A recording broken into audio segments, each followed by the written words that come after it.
Você percebeu que o modo operandi do socialismo é igual em toda parte do mundo? Da miséria, da fome e da ignorância em todos os sentidos. Então, um povo analfabeto ou semi-analfabeto ou analfabeto funcional, um povo que não sabe pensar, que não vê com clareza as coisas, é super manipulável.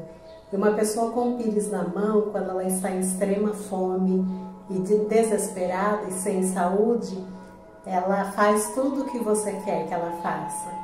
Então, não importa se seja aqui, se seja em Cuba, se esteja na Venezuela, na China, na África, é sempre a mesma situação, sempre as mesmas condições. Sendo assim, vamos continuar com a nossa leitura. Agora o capítulo 7, página 52, a Revolução dos Bichos. Foi um inverno cruel. Ao clima tempestuoso seguiram-se granizo e neve, depois uma geada forte que não cedeu até quase o fim de fevereiro. Os animais prosseguiram o melhor que puderam com a reconstrução do moinho, cientes de que o mundo lá fora os observava e que os invejosos seres humanos iriam se alegrar, comemorar se o moinho não fosse terminado a tempo. Por despeito, os seres humanos fingiam não acreditar que tinha sido Snowball a destruir o moinho. Eles diziam que a queda se devia ao fato de a estrutura ser muito frágil. Os animais sabiam que não tinha sido por isso. Mesmo assim, ficou decidido que as novas paredes teriam 1 metro de espessura e não mais 45 centímetros, como as primeiras. Isso significava recolher uma quantidade muito maior de pedras. Por um longo período, a pedreira ficou coberta de flocos de neve e não foi possível fazer nada. Um progresso modesto foi possível durante o clima de geada seca que se seguiu, mas era um trabalho atroz, e os animais não conseguiam mais se sentir tão esperançosos quanto antes. Sentiam frio o tempo todo, além da fome. Apenas Boxer e Clover nunca perdiam o ânimo. Squealer fazia discursos excelentes sobre a alegria de servir e a dignidade do trabalho, mas os animais encontravam mais inspiração na força de Boxer e em sua infalível declaração: vou trabalhar mais ainda. Em janeiro, a comida escasseou. A ração de milho foi reduzida drasticamente e anunciou-se que uma ração extra de batata seria providenciada para compensar. Em seguida, descobriu-se que a maior parte da safra de batata havia congelado, pois as pilhas não tinham sido protegidas por uma cobertura grossa o suficiente. As batatas se tornaram moles e desbotadas, e poucas ainda eram comestíveis. Por vários dias consecutivos, os animais não tiveram nada para comer além de palha e joio. A fome parecia encará-los de perto. Era absolutamente necessário esconder esse fato do mundo externo. Encorajados pelo colapso do moinho, os seres humanos andavam inventando novas mentiras sobre a fazenda dos animais. Mais uma vez, dizia-se que os animais estavam morrendo de inanição e doenças, que lutavam continuamente entre si e que haviam recorrido ao canibalismo e ao infanticídio. Napoleão, ciente das consequências negativas que ocorreriam caso a situação da comida se tornasse conhecida, decidiu usar o Sr. Whymper para espalhar a impressão oposta. Até então, os bichos haviam tido pouco ou nenhum contato com o Whymper em suas visitas semanais. Agora, porém, os poucos animais escolhidos, a maioria ovelhas, foram instruídos a comentar casualmente na presença dele que as rações tinham ficado maiores. Em complemento, Napoleão ordenou que barris praticamente vazios fossem preenchidos quase até a borda com areia e então completados com o que restava dos grãos e rações. Mediante um pretexto adequado, o Whymper foi levado até o galpão dos mantimentos para que visse os barris. Ele foi ludibriado e continuou a relatar ao mundo exterior que não havia escassez de comida na fazenda dos animais. Apesar disso, no fim de janeiro, ficou evidente a necessidade de obter mais grãos em algum lugar. Naqueles dias, Napoleão raramente aparecia em público. Passava a maior parte do tempo na sede da fazenda, cujas portas eram vigiadas por cães e guardas de aparência feroz. Quando ele finalmente surgiu, foi de um jeito pomposo, fazendo-se acompanhar por 6 cachorros que o cercavam muito de perto. e rosnavam para qualquer um que se aproximasse demais. Com frequência, ele não aparecia nem nas manhãs de domingo. Enviava suas ordens por meio de outros porcos, em geral Squealer. Certo domingo de manhã, Squealer anunciou que as galinhas, que tinham acabado de botar de novo, precisariam abrir mão de seus ovos. Por meio de Whymper, Napoleão havia aceitado um contrato de 400 ovos por semana. O preço por eles pagaria por grãos e rações suficientes para manter a fazenda até que o verão chegasse e as condições climáticas fossem melhores. Quando ouviram isso, as galinhas cacarejaram terrivelmente. Haviam sido avisadas de que esse sacrifício talvez fosse necessário, mas não tinham acreditado que ele aconteceria de verdade. Estavam se aproveitando para chocar as ninhadas de primavera e protestaram dizendo que pegar os ovos agora seria assassinato. Pela primeira vez desde a expulsão de Jones, houve algo parecido com um motim. Lideradas por 3 frangas pretas da raça Minorca, as galinhas fizeram um esforço para frustrar as intenções de Napoleão. O método que utilizaram foi voar até as vigas e lá botar os ovos, que caíam e se espatifavam no chão. Napoleão agiu depressa e impiedosamente.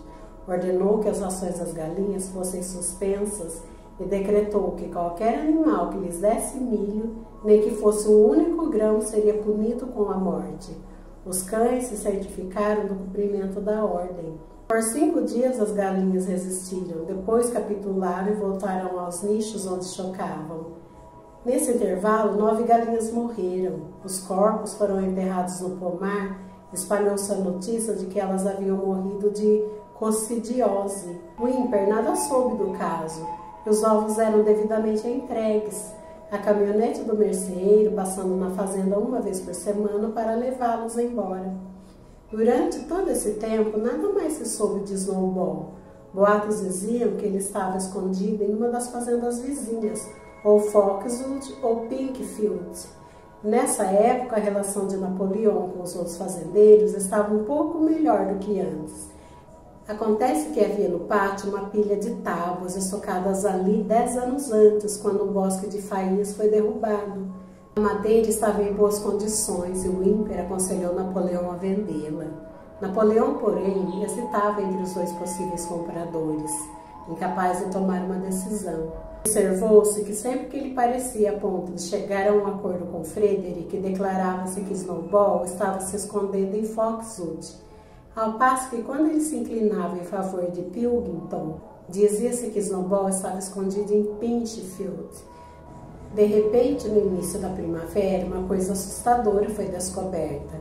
Snowball frequentava a fazenda em segredo durante a noite. Os bichos ficaram todos perturbados. Mal conseguiam dormir em suas baias. Todas as noites, dizia-se, ele invadia a fazenda se arrastando, protegido pela escuridão, executava todo tipo de maldade. Roubava o milho, tombava os galões de leite, quebrava os ovos, pisoteava os canteiros de sementes, mastigava a casca das árvores frutíferas. Quando alguma coisa corria mal, tornou-se costume atribuí-la a Snowball. Se uma janela se partia ou um cano ficava entupido, era certo que alguém culparia Snowball de ter feito aquilo durante a noite. Quando a chave do balcão de mantimento se perdeu, a fazenda inteira foi convencida de que Snowball jogara no poço. Curiosamente, todos continuaram a acreditar nisso, mesmo depois que a chave extraviada foi encontrada debaixo de um saco de ração. As vacas declararam unanimemente que Snowball se enfiava em suas baias e as ordenhava durante o sono. Os ratos, que tinham causado problemas durante o inverno, foram acusados de conluio com Snowball. Então, aquela velha tática de acusar os oponentes. Ninguém tinha notícia de Snowball, mas tudo que acontecia na fazenda era culpa dele. Se por acaso caísse um raio, uma tempestade, uma ventania, a culpa era de Snowball. Qualquer semelhança não é mera coincidência, conforme vimos hoje, quando os políticos atacam e caluniam seus oponentes. E tudo, qualquer coisa que aconteça na face da terra é culpa daquela pessoa. Veja só, a mesma tática sempre. Napoleão decretou que havia uma investigação completa acerca das atividades de Snowball. Acompanhado dos cachorros, ele partiu para um círculo de inspeção cuidadosa pelas construções da fazenda. Os outros animais seguiam a uma distância respeitosa. A cada poucos passos, Napoleão parava e farejava o solo em busca de vestígios das pegadas de Snowball, as quais, segundo disse, conseguia detectar pelo cheiro. Farejou cada canto do celeiro, do estábulo, do galinheiro, da horta, e encontrou vestígios de Snowball em quase todos eles. Napoleão aproximava o focinho do chão, inspirava profundamente e diversas vezes exclamava com uma voz terrível: "O Snowball esteve aqui, sinto o cheiro dele." Ao ouvir a palavra Snowball, os cães soltavam um rosnado de gelar o sangue e exibiam os dentes. Os bichos estavam completamente apavorados. Parecia que Snowball era uma espécie de influência invisível que permeava o ar ao redor deles, ameaçando-os com todo tipo de perigo. No fim do dia, Squealer os reuniu e, com uma expressão alarmada, informou que tinha notícias sérias a relatar. "Camaradas!" gritou, dando pulinhos nervosos. "Uma coisa terrível foi descoberta. Snowball vendeu a si mesmo para o Frederick da fazenda Pinchfield e está, nesse preciso instante, tramando para nos atacar e tirar a fazenda de nós. Snowball vai servir de guia quando a investida começar. E tem mais. Nós achávamos que a revolta de Snowball se devia apenas à sua vaidade e à sua ambição.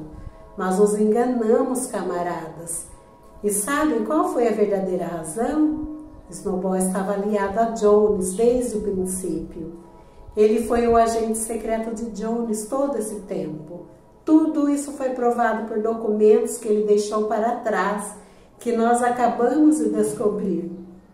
Na minha opinião, isso explica muita coisa, camaradas, pois nós não vimos com nossos próprios olhos como ele tentou, felizmente sem sucesso, que fôssemos derrotados e destruídos na Batalha do Estábulo?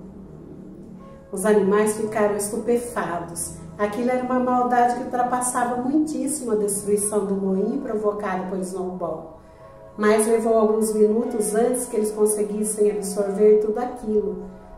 Todos se lembravam, achavam que se lembravam de como tinham visto Snowball se lançando à frente deles na Batalha do Estábulo, como ele tinha combatido e encorajado os demais a todo momento, como não hesitaram um minuto, nem mesmo quando as balas da arma de Jones o feriram nas costas. No começo foi um pouco difícil entender como tudo isso se encaixava com a notícia de ele ser aliado de Jones. Até Boxer, que raramente fazia perguntas, ficou confuso. Deitou-se, recolheu as patas dianteiras sob o corpo, fechou os olhos, com grande esforço conseguiu colocar seus pensamentos em palavras. "Eu não acredito nisso. Snowball lutou bravamente na Batalha do Estábulo. Eu mesmo o vi, e nós não demos para ele a herói animal primeira categoria logo em seguida? Esse foi nosso erro, camarada, pois sabemos agora, porque tudo está anotado nos documentos secretos que encontramos, que na realidade Snowball tentava nos levar à derrota." "Mas ele foi ferido", disse Boxer. "Todos nós vimos o sangue escorrendo." "Aquilo era parte da encenação", gritou Squealer. "Os tiros de Jones só provocaram arranhões. Eu provaria isso agora mesmo na letra dele, se vocês soubessem ler. O plano era que Snowball, no momento crítico, daria um sinal de recuo e fuga para o campo inimigo. E ele quase conseguiu. Eu chego mesmo a afirmar, camaradas, que ele teria conseguido se não fosse pelo nosso líder, o camarada Napoleão. Vocês não se lembram como no mesmo instante em que Jones e seus homens entraram no pátio, o Snowball de repente se virou e fugiu e que muitos animais foram atrás? E vocês não se lembram também que foi bem nessa hora, quando o pânico se espalhara e tudo parecia perdido, que o camarada Napoleão avançou de um pulo e gritou: "Morte à humanidade!" e enterrou os dentes na perna do Jones? "Com certeza vocês se lembram disso, hein, camaradas?" exclamou Squealer, remexendo-se. Quando Squealer descrevia a cena com imagens tão vívidas, Os animais tinham a impressão de que se lembravam. Fosse como fosse, eles se lembravam de que em um momento crítico da batalha, Snowball tinha se virado para fugir, mas Boxer ainda estava um pouco incomodado. Não acredito que Snowball fosse um traidor no começo, disse por fim. O que ele fez desde então é diferente, mas eu acredito na batalha do estábulo que ele era um bom camarada. Eles usam sempre os mesmos métodos: emburrecer as massas, usar uma boa mídia para manipular, aqui no caso a mídia é Squealer, que Squealer começou a implantar dúvida e até mesmo implantar lembranças que na verdade não tinham existido na mente dos outros bichos. E acusar o outro daquilo que você é, porque quando eu te acuso do que eu sou, eu tiro o foco da minha pessoa. Além disso, colocaram em dúvida se realmente Snowball tinha sido vítima de um tiro. Então, qualquer semelhança não é mera coincidência. Será que fulano de tal realmente foi esfaqueado? Ah, mentira, isso daí é uma estratégia, uma jogada de marketing. Pensa bem. Mas me conta, o que você achou do comecinho do capítulo 7? Não se esqueça, todo primeiro comentário tem fixo o link, se você quiser adquirir o livro. Você não vai pagar nem 15 cruzeiros e você está vendo que é um conteúdo bem bacana. E é isso. Na próxima nós vamos terminar esse capítulo.